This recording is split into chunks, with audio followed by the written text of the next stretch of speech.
5 Hey time guys, again, Ricky. good mate, good Jace. Alright, buddy cop films this Yeah. week. Buddy cop films. Now let's define what we mean by buddy cop films. It's not a literal term, it's more movies that have two main characters working together to solve a crime, get to the bottom of something. They can be cops, but sometimes they could be criminals working with cops. Sometimes they could be bounty hunters working with people. So just wanted to clarify that, Rick. Done. I don't want to muck around. I'm really keen to talk about my top 5. So let's start off with my number 5. Number 5. Jace. All right, Rick. This one is a recent movie, not that old actually.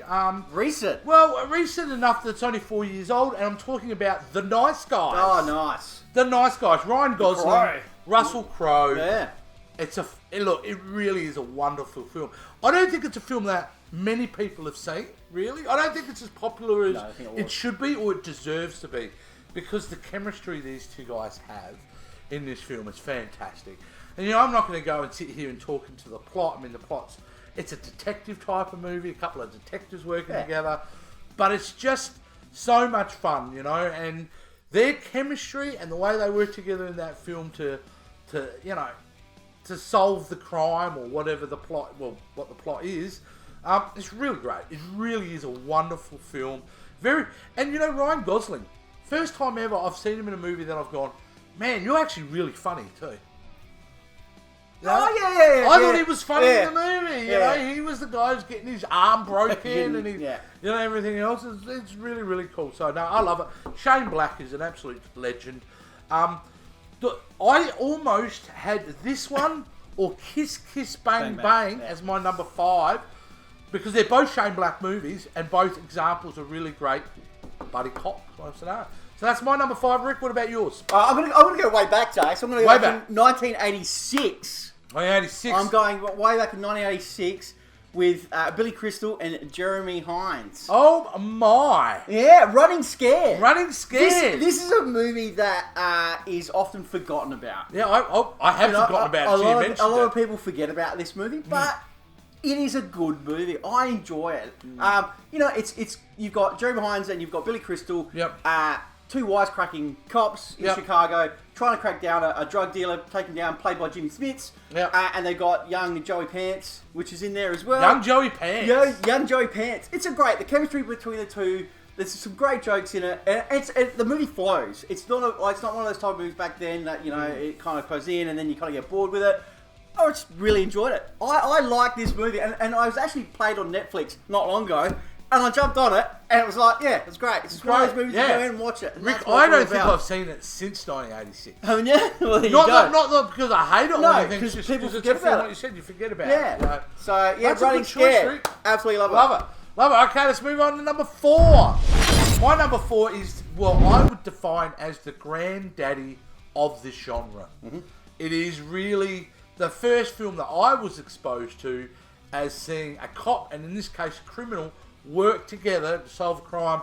I'm talking all the way back, 1982. Nick Nolte, Eddie Murphy, 48 Hours. Good choice, James. Now, 48 Hours is a classic film, and very much like Running Scared in a way, is a film that when you go back, the rewatching value for it, even decades later, is still there. Nick Nolte being a gruff kind of mean cop and Eddie Murphy being that wisecracking criminal, just perfect, just absolutely sensational, Directed by Walter Hill. Now, Walter Hill is a very famous director from the 70s in Hollywood. Did a lot of westerns, did a lot of The Wild Bunch, I think is one of his. He's a legendary director, no longer with us. Unbelievable great film. Very, very funny. And certainly, I don't think if it wasn't for this film, the genre, I don't know if it ever would have taken off. It made a lot of money. It did really, really well. So it came out, they did do a sequel called Another 48 Hours. That was alright. Not so good. No. Not so good. Eddie Murphy, fat Eddie Murphy in that one apparently. So, he was. So, anyway, that was it. 48 Hours is number 1, number 4. Rick, what's yours? 2010, Jace. We're going to be back to 2010. The Other Guys. Classic Will Ferrell. This was in my top 10, believe it or not. Yeah. Love it. So this was an Adam McKay movie. So a lot of the fans didn't really take to this movie. They knew that, Adam McKay directed it, and then, because he did Anchorman and he did Talladega Nights and Step Brothers, so they wanted to expect something big from Will Ferrell. But the critics took to this movie, and a lot of other people did. It is an enjoyable, funny film. I absolutely love this. I love the cameos from The Rock and Samuel. That's where this movie's a double threat. Two lots of buddy cops working together, you know? Yeah, well, but then... Samuel and The Rock. You're right, but then they die. Well, spoilers. But spoiler, oh yeah. But great. And it's got a good cast in it as well, you know, obviously. Rob Riggles is in it. It's got Michael Keaton, fantastic as the boss. You know, it's a comeback. We hadn't seen Michael Keaton for years, and there he was. There he was, and the other guys. Yeah. So, quoting all those song lyrics from Scrubs. It's great. I love it. TLC. I love it. So it's great. Even Mendes as well plays the hot wife of Will Ferrell, and it's just great. And the chemistry between Wahlberg and Will Ferrell is just amazing. So it's a fun film, and I still enjoy it. I like putting it on and just on it. So great choice. The other guys, mate. Great choice. Moving on to our number 3s now. All right, my number 3. Let's jump forward a couple of years later from 2010 to 2012. And this makes my number 3. Number 3, dude. My number 3 favourite buddy cop films of all time. It's 21 Jump Street. I was looking at it. I was like, do I put it in 21 Jump Street to me was such an amazing choice to do a parody and a love letter to those type of, not only the TV show, but to those buddy cop films. And who knew Channing Tatum could be so funny at that period? Who knew? Jonah Hill, dropped a lot of weight for the role and still exceptionally funny. I think Rob Riggles had a little bit in that he's the bad guy. Yeah. So, directed by Phil Lord and Chris Miller, who's been responsible for a lot of big comedies. Certainly also had a hand in Spider-Man Into the Spider-Verse. So, look, very cool. And what I liked about this is we actually watched them from high school, and they go through the academy, and then they become cops, and they get a chance. And of course, an amazing cameo from the original stars of the TV series with Johnny Depp and DeLuise. I can't remember his first name. Yeah. Dom DeLuise's son, anyway. Peter, isn't it Peter DeLuise? I think it is. Anyway, whatever. At the end of the day, a very fun film and a real. It shouldn't have worked. This movie should have been shit. But it wasn't. It was the opposite. It was hilarious. Hilarious. Yeah. And you know what? It was a good time and place in the early 2010s for those type of comedies. As you said, the other guys was phenomenal, you know? But definitely my number 3. Number 3? I can't remember number 3, dude. Wow. That's how much I love it. That's how much I love it. Well, that's what it's all about, Jace. It's about what we love. You enjoy what you love. All right, move on. Mate, still in the 90s, mate. 1998. Whew. I think I know what this is. Yeah. And I haven't seen the screen, but 98, there is only one great buddy cop film that come out of that. Yeah. Rush Hour. Yeah, Rush Hour. That's exactly what I was thinking. Yeah. I can't believe it's been over, 22 years? It's been, since, Great. I mean, who doesn't love a Jackie Chan movie? Jackie Chan's been around for such a long time. Yeah. You put Jackie Chan in a movie with Chris Tucker, the comedic side of Chris Tucker. Even Jackie Chan is funny.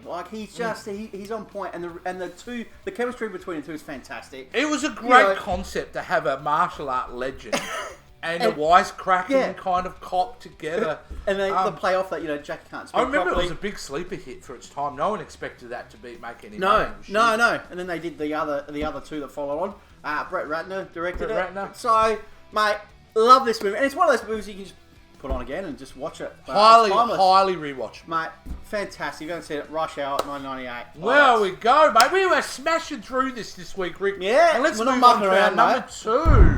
All right, Rick, here we go. It's appropriate my number 2 has a 2 in the title because I'm talking 1989, one of the seminal action films for me, and that's Lethal Weapon 2. Lethal Weapon 2. Now, why did I pick Lethal Weapon 2 after Lethal Weapon? Lethal Weapon I love. Yep. I mean, this is a very serious buddy cop kind of film. It's not played to a lot of comedy. But Lethal Weapon 2, they just amp everything up to 11. You get Joe Pesci brought in there, Leo Getz. You've got the South African bad guys. He's black. Yeah, that's it. You've got Riggs and Murtaugh just on fire in this film. Everyone's having a great time, and you can tell they're having a great time because it's on the screen. I have probably seen this Lethal Weapon more than any other Lethal Weapon. Oh, okay. And I remember just being when I went and saw it at the cinema when it first came out, my jaw was hitting the ground of how awesome this film was. So I can watch this film anytime, guys, and just be rewarded by just a phenomenal film. So Richard Donner directed, of course. Yeah. We've got Mel Gibson in his prime. We've got Danny Glover. We've got Joe Pesci. It's fantastic cast, fantastic movie. Lethal Weapon 2. Wow, okay, cool. Good choice. All right, you're number 2, mate. Mate, I'm going back to 1989, mate. 89 again? 89. It was a big year for movies. It was a big year. This movie wasn't planned to be a hit. They weren't really going to plan this movie. Tango and Cash. Tango and Cash? Tango and Cash. You don't think they planned to make a hit movie? Well, yeah, I mean, no, there was stuff had big stars, I mean. It had big stars, yeah. Russell but and they had Sylvester issues with it Stallone when they did prime. it. So, but phenomenal. I love this movie. I don't know what about this movie. I don't know what it is, but it works. You know, you've got Stein, who's this straight cut cop, and then you've got Kurt Russell, who's the big rough tough cop, and play them together, and it's good. It's a great movie to watch, and it's one of those movies that you can rewatch it, over and over again. So I enjoy it. Maybe a lot of people don't. Do you? You hate it. I enjoy it. There you go. This is what it's about. I'm a minority though. Yeah. That is a very well loved film. It is. I just never enjoyed it. Wow. I just thought it was flat. I didn't think it was funny. I didn't think... I mean, and even the bad guy. I love the bad guy. What's his name? Jack Palance, which I love Jack Palance. I didn't know you didn't like it. There you go. There you go, folks. There you go. We don't always agree on things, so... There you go. Yeah. But you know what? We may not agree on our number one, so let's move on to number one. My number one, well, again, it's a film I don't think enough people see or enough people appreciate. And I thought long and hard about what my number one would be, Rick, in this genre, because this is a genre that I've enjoyed quite a lot now for decades. But when it comes down to it, what is the greatest buddy cop kind of two blokes working together movie I've ever seen? Well, I'm going down all the way back to 1988, I believe. Oh, yeah. Midnight Run. Yeah. Robert De Niro, Charles Grodin, directed by Martin Brest. Now, Martin Brest had directed Beverly Hills Cop. So that's what you probably know him from. This movie, and again, Charles Grodin was known to be a comedic actor of the 70s and 80s. So we know he was funny. But De Niro hadn't done a kind of action comedy before. And he is exceptional in this film. This film works because the plot's so tight. The movie's constantly moving forward all the time. There's no slow spots. It's constantly going. So it's about a bounty hunter who has to basically take a criminal from one state to the other, tries to get on a plane. That doesn't work. They try all these different ways to get across where they need to go, and it's a hell of an adventure. It is one of those films that was not successful when it came out. Yep. Just kind of came and went, but it's built up a deservedly so, an incredible following over the years. Look, you could argue with me all day long why I would pick that movie, but I'm telling you right now, for me, Midnight Run is almost the perfect buddy cop film for me. I love it. I adore it. In fact, just talking about it now means I'm probably going to watch it within the next day. Absolutely incredible. I don't know what else to say, Rick, except if you haven't seen Midnight Run, you must find this movie and watch it. I would be shocked if you don't enjoy it. And get on our retro trailer, because we did a retro trailer on this one. We did a while back. Check It's that out. somewhere there in the playlist. And you get to know what the movie's about. Rick, here we go. Mate. You're going to be now bouncing to your number one. I'm going to close my... Because I'm done. I'm done. Done, Jace. Done. Let's have a look, Rick. I'm going... I have no idea what this is. We've already spoken about it. You've already spoken about it. Wow. Yeah. Well, you've spoken about the second one.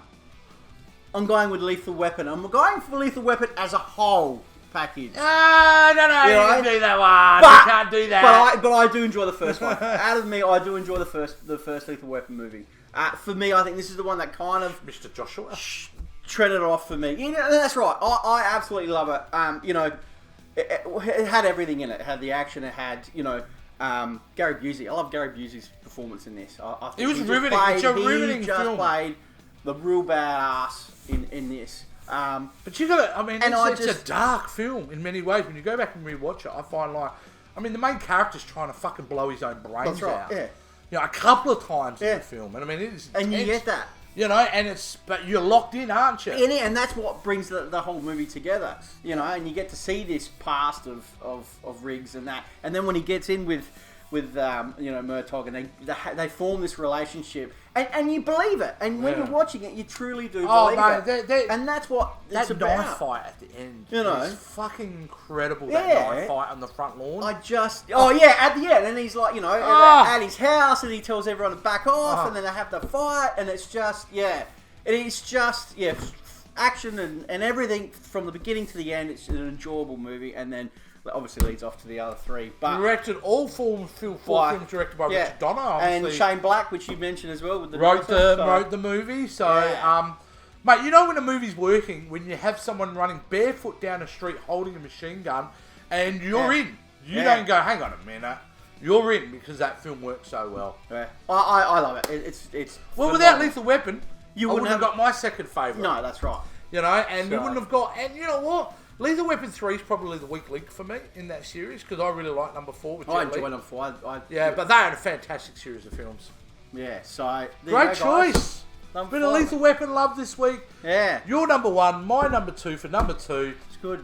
There we go, Rick. Now, Rick. Bit of mixed. It was good. That was a great top 5, but we need to pick what we're going to do now. We do. Right here on the side, here, I have a list of top 5. We've made a little list on our whiteboard. I can't quite see it at the moment, but basically, I think we're due for the next one, Rick, which we're going to go very specific this time. Yes. And I know this person means a lot to you. Yes. That's why we're going to dedicate our next top 5 to the top 5 Will Ferrell comedies.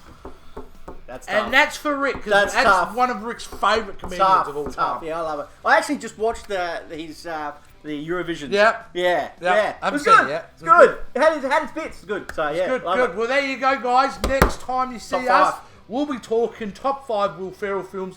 And of course, if you have suggestions for a top 5 you'd like us to see us do, we really want to hear about it. And we'll definitely consider that. But of course, we need your feedback. We want to hear what you thought. What's your top 5 buddy cop action films? What do you like? What do you don't like? Do you think our list is good or do you think our list is crap? We want to know it all. And Rick's just about to tell you how to contact us. Guys, all you need to do is give us a comment down below for the video. Also, give us a thumbs up for the video as well. We'd really appreciate it. If you have subscribed to our channel, thank you so much for your support. If you haven't, just hit that subscribe button for us as well. Hit the notification bell and just follow us all on our social media sites. Easy and simple as that, guys. Fantastic, guys. We'll see you next time. See ya.